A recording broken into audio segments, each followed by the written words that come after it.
साथियों, जैसा मैंने आपसे कहा कि रूस के राष्ट्रपति व्लादिमीर पुतिन ने अपने देश की महिलाओं से कहा है कि वे ज्यादा बच्चे पैदा करें, महिलाएं कम से कम 8 बच्चे पैदा करें और बड़े बड़े परिवारों को आदर्श बनाएं। ऐसा क्या है? जैसा आज के समय में अगर आप और हम देखें तो बच्चे 2 ही अच्छे, इस प्रकार की कोटेशंस लिखी हुई दीवारों पर मिल जाती हैं। इसी कारण से समाज में एक भावना बन गई न्यूक्लियर फैमिली की, छोटे परिवार।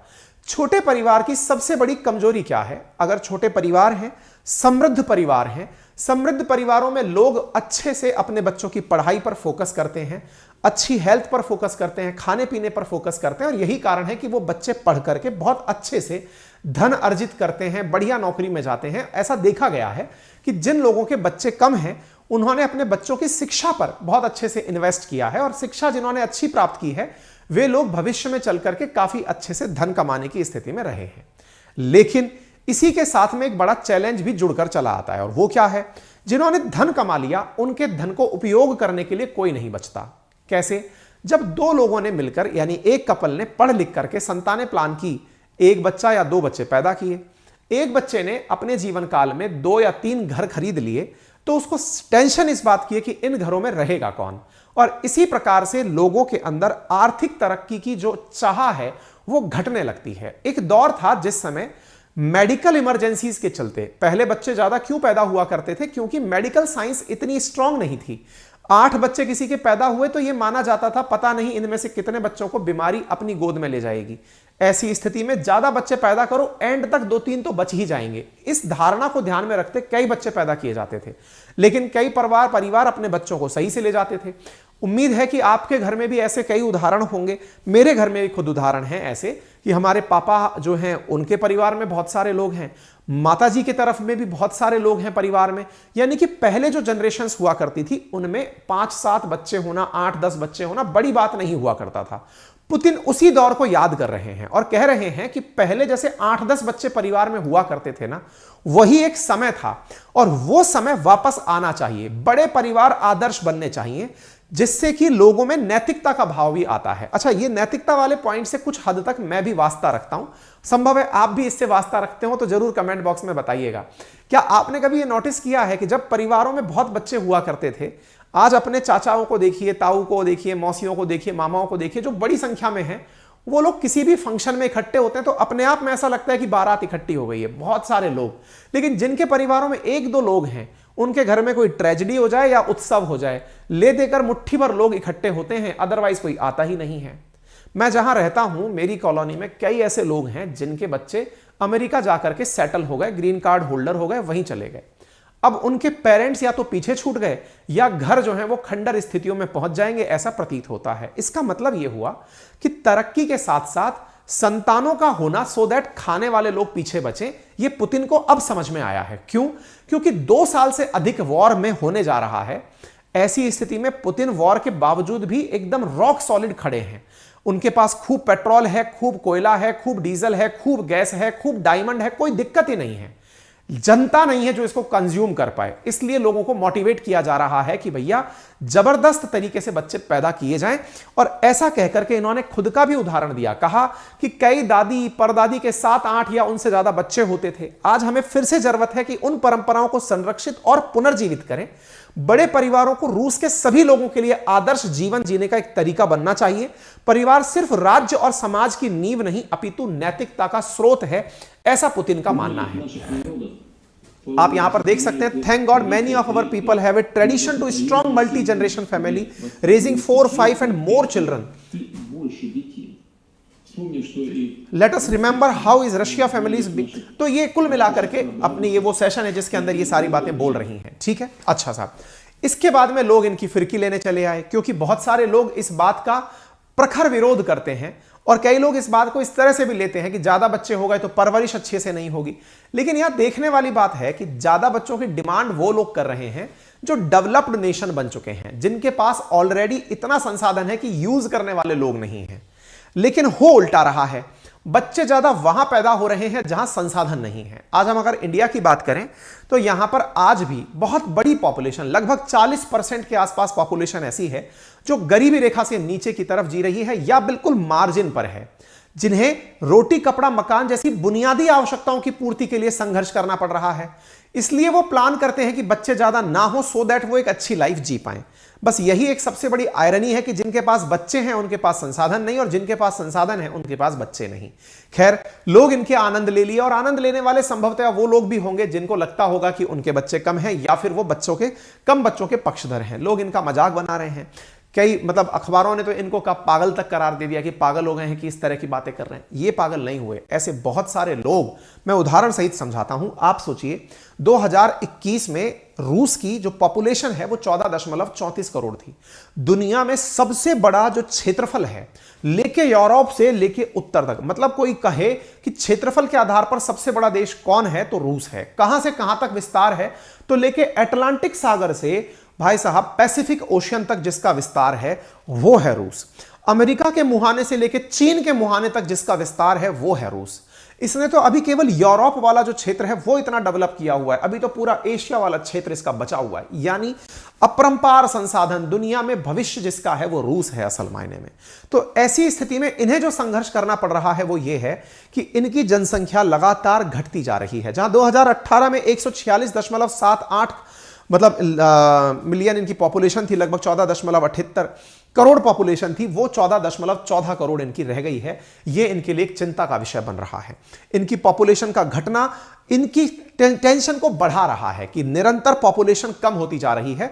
और ऐसे ही दौर में यूक्रेन के साथ इनकी जंग हो गई। यूक्रेन के साथ जब जंग हुई तो उसमें इनको यह एहसास हुआ कि जिन लोगों के बच्चे कम थे उन्होंने अपने बच्चों को जंग में जाने से रोक लिया। अच्छा, ये बहुत कॉमन है, आप बहुत जगह नोटिस करिएगा कि सेना के अंदर या फिर कोई भी पराक्रम का काम करने की बात जब आए तो वो माएं अक्सर डर जाती हैं जिनकी संतानें कम होती हैं। वो अपने बच्चों को कहती हैं बेटा रहने दो ना, कोई बात नहीं। उनके बच्चों को आप धमका रहे हैं, अरे बेटा रहने दो ना, क्या फर्क पड़ रहा है। उनको फोर्सेस में जाने से रोका जाता है। अरे बेटा तुम ही तो हो, तुम्हारे पीछे तो ये सारा संसार है, अगर तुम ही चले गए तो कौन संभालेगा।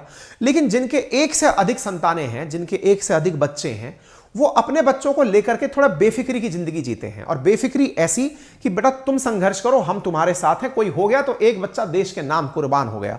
ये भावना है और ये मेंटालिटी आप नोटिस करिएगा। इसीलिए आप उन परिवारों को जब अपनी भारतीय सेना को भी नोटिस करेंगे तो आप पाएंगे अक्सर उन परिवारों के बच्चे आपको फौज में नहीं दिखाई पड़ते जिनके बच्चे कम हैं। आपको अक्सर उनके बच्चे दिखाई पड़ते हैं जिनके बच्चे ज्यादा हैं। हालांकि ट्रेंड बदलता है, कुछ लोग करेजियस होते हैं, कुछ लोग बाय डिफॉल्ट खुद से खुश होकर जाते भी हैं। सबको जर्नलाइज नहीं किया जा रहा है, लेकिन इन जनरल अगर बात की जाए, जो पुतिन ने महसूस किया वो ये था कि जब यूक्रेन के साथ कन्फ्लिक्ट हुआ और लोगों से कहा कि जाओ भाई संघर्ष करो, तो लोग पीछे हट गए कि नहीं भैया हम नहीं जाएंगे। तो ऐसी स्थिति में इन्होंने देखा कि 9 लाख लोग तो रूस छोड़कर चले गए कि युद्ध नहीं करेंगे, रूस छोड़ देंगे। यानी कि देश के प्रति वफादारी जो है ना, वो हमारी प्राथमिकता नहीं है, संतान के प्रति है। इसलिए इन्हें एहसास हुआ कि इस रशिया यूक्रेन कन्फ्लिक्ट में 3 लाख से ज्यादा लोग या तो घायल हुए हैं या फिर मारे गए हैं। ऐसी स्थिति में जनसंख्या का होना सबसे बड़ी ताकत बनता है और यह दुनिया में प्रूवन फैक्ट है। संतानें अगर हैं तो लड़ाका प्रवृत्ति बढ़ती है और भारत के लिए यह अपने आप में एक बहुत जबरदस्त ब्राइट स्पॉट है। संतानें हैं हमारे पास, वो जो एवरेज हमारी लाइफ है वो टेन्योर 20 से 25 साल का लंबा है। हम बहुत अच्छे से वर्क फोर्स में हमारा बहुत अच्छा कंट्रीब्यूशन अभी दुनिया के बिहाफ पर है। ठीक है, तो एक तरह से यह समझिएगा कि यूक्रेन के कारण जो लोग माइग्रेट किए वो भी सिंगल चाइल्ड वाले थे, कम बच्चों वाले थे, जिन्हें फाइट करना ही नहीं था, बोले जाओ हम नहीं लड़ रहे, हम दूसरी जगह चले जाएंगे। ठीक है, और तो और आप ऐसे सोचिए कि पुतिन ने हाल ही में अपने देश में अनाउंस किया है कि यदि 10 बच्चे पैदा करोगे तो आपको इनाम और दी जाएगी। इनाम के नाम पर $16,000 तक ऑफर इन्होंने कर दिया है। जब आपको याद होगा रशिया यूक्रेन कन्फ्लिक्ट शुरू हुआ, तब जब संतानों को लेकर लोग पीछे हट रहे थे, इनने कहा आज तो कोई बात नहीं, आगे आने वाली नस्लों में तो दिक्कत हो जाएगी। इन्होंने अवार्ड तक घोषित कर दिया। अवार्ड घोषित करने वाले ये अकेले नहीं है, बहुत से देश हैं। इससे पहले मैं आपको हिटलर की कहानी बताता हूं। देखिए हिटलर जो था ना, हिटलर असल में जर्मनी की तरफ से, जर्मनी को देखो 1914 से 18 के वॉर के अंदर जर्मनी हार गया, प्रथम विश्व युद्ध हार गया। मात्र 20 साल में वो बाउंस बैक किया, वापस आकर के सेकंड वर्ल्ड वॉर में हिटलर सबको झोंक दिया। उसे रियलाइज ये हुआ कि मरने के लिए लोग नहीं है, युद्ध करने के लिए लोग नहीं है, और युद्ध करने के लिए लोग नहीं है तो किसके लिए युद्ध किया जा रहा है। तो उसने उस समय जर्मन्स को मोटिवेट किया और कहा उसकी मां के जन्मदिन पर, अडोल्फ हिटलर की मां का जन्मदिन 12 अगस्त 1938 को आता है, बोले उस स्थिति पर उसकी मां के जन्मदिन पर ध्यान रखते हुए उसने अवार्ड घोषित किए कि जो इस दिन मतलब ये निर्णय लेगा उसको अवार्ड दिया जाएगा कि हाँ भाई उसके इतने बच्चे हैं, चलो इसको गोल्डन अवार्ड दिया जाएगा, इसको ब्रॉन्ज अवार्ड दिया जाएगा, सिल्वर अवार्ड दिया जाएगा। आपको जानकर मतलब आज आश्चर्य से होगा कि हिटलर ने बकायदा लेवेंसबॉर्न करके स्थान बनाए हुए थे जहां पर लोगों को बच्चे पैदा करने के लिए रखा जाता था। अच्छा, इंटरेस्टिंग सुनिएगा, हिटलर के द्वारा यह तक मतलब प्रयास किया जाता था कि जो खूबसूरत महिलाएं हैं और जो सैनिक हैं उनकी संतानें ज्यादा जन्म लें। साथ ही साथ उन महिलाओं को नीले आंखों के बच्चे अगर पैदा करने की सुविधा हो, यानी कि मां बाप अगर नीली आंखों वाले हैं, उसका मानना था कि एक विशेष प्रकार की जो कौम है यही लड़ाका कौम हो सकती है, यही इंटेलिजेंट कौम हो सकती है। उसका नस्ल को लेकर के यही नस्लवाद की जो सनक थी, इसी के कारण तो उसने यहूदियों का हॉलोकॉस्ट में इतना जबरदस्त तरीके से मसैकर करवाया था। उसकी खुद की नस्ल को लेकर के जो सुप्रीमेसी थी कि जर्मन्स लड़ाका कौम होती है, नीली आंखों वाले गोरी चमड़ी वाले ही बेस्ट होते हैं और इनका जन्म होना जरूरी है। आप जानकर आश्चर्य करेंगे कि हिटलर ने बकायदा जैसे पोल्ट्री फार्म होता है ना मुर्गी पालन के लिए, ऐसे चाइल्ड फार्म बनाया हुआ था जहां पर महिलाएं, सुंदर सुंदर युवतियां और सैनिकों को रखा जाता था जिससे कि ज्यादा संतानें पैदा हो और उन्हें अवार्ड दिए जाते थे, उन्हें सारी सुविधाएं दी जाती थी जिससे कि शुद्ध नस्ल के बच्चे पैदा किए जा सके। अबॉर्शन जैसी चीज सोचना तो जर्मनी के अंदर गुनाह था। आप देख सकते हैं यहां पर अबॉर्शन को लेकर के सख्त कानून थे कि अबॉर्शन की कोई भी बात नहीं करेगा। ठीक है साहब, चलिए जर्मनी से आगे चाइना चलते हैं। चाइना जो कि हमसे साल भर पहले तक दुनिया की सबसे ज्यादा पॉपुलेशन वाली कंट्री था, उसने भी अपने यहां पर लोगों को ज्यादा बच्चे पैदा करने के लिए कहा है। उसने कहा है 60 साल के अंदर कि भैया ज्यादा संभव है कि आप ज्यादा बच्चे पैदा करें। ऐसा क्यों? असल में हुआ यह कि ज्यादा बच्चे पैदा करके उसने अपनी इकोनॉमी को ग्रो किया। विकसित राष्ट्रों में परिपाटी होती है कि कम बच्चे हों, इसलिए उसने सिंगल चाइल्ड पॉलिसी अपना ली।